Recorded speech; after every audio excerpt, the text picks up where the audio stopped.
ఈరోజు నాతో కొత్త విషయాన్ని మీతో షేర్ చేసుకోవాలనుకుంటున్నాను.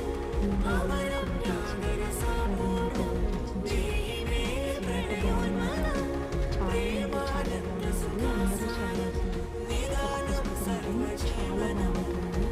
ఒక మోరల్ వాల్యూస్ అమ్మాయి అబ్బాయి 90స్లో ఎలా ఉన్నారు, సారీ 80స్లో ఎలా ఉన్నారు ఈ పుస్తకంలో చెప్తారు. కథ చదువుతున్నంతసేపు రచయిత గారు ముందుగానే చెప్పినట్టుగా ఉంటుందన్నమాట. నేను నాతో పాటు ఈ పుస్తకం ప్రతి చోట తీసుకెళ్ళాలని అలాగే జరిగింది. కొంచెం సేపు ఏడుస్తూ కొంచెం సేపు నవ్వుతూ మనసుకు సంతోషాన్ని కలిగించింది ఈ పుస్తకం. అందుకే మీతో షేర్ చేసుకోవాలనిపించింది ఇది. Thank you. వీలుంటే అందరూ కొని చదవండి, లేదా